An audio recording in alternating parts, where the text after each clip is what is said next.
Hi there, Nick Solomon, London, the Bevis Frond, top gold codger psychedelic band for your entertainment, and welcome to Launch.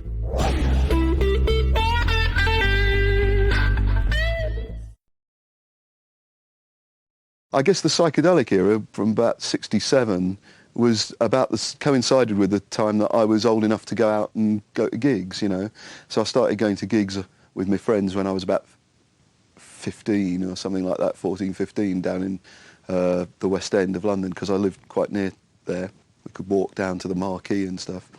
And it was a really influential period because I was seeing all these really good bands, you know, at the Marquee and the Lyceum, and I was totally into it. I just got completely into it, and it's like all I wanted to do was go and see bands and play guitar, and of course then I started buying every psychedelic-looking record that I could find, and I used to go to this shop called Manzi's in Swiss Cottage, and I remember I bought things like the Savage Resurrection album and the first Mad River and the two H.P. Lovecrafts and, you know, Ultimate Spinach and Dweller's Dream and all the English stuff, Blossom Toes and, you know, Writing on the Wall and, you know, all the stuff that was, you know, all the mainstream stuff. I mean, I really loved all, you know, all the, you know, Grateful Dead and Jefferson Airplane and early Floyd and stuff as well. But, you know, I was just totally immersed in it, as were all my friends. And that's really why it was so important to me, because it was the kind of, it coincided with me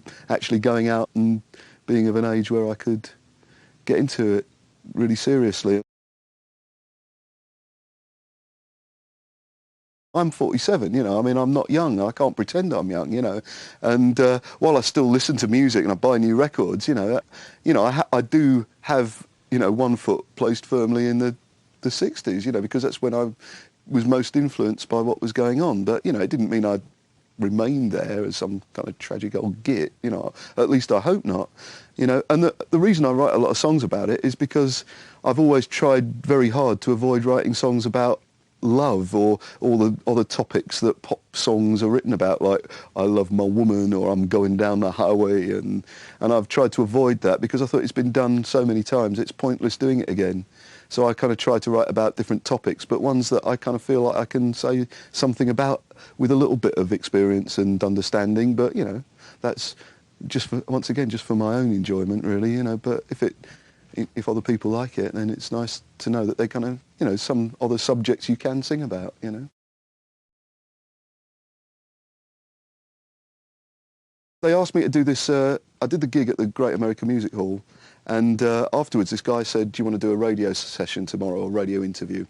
And he was just asking me, like you did, you know, what were your favourite bands? And I said, well, I always liked Country Joe from San Francisco. He was my favourite.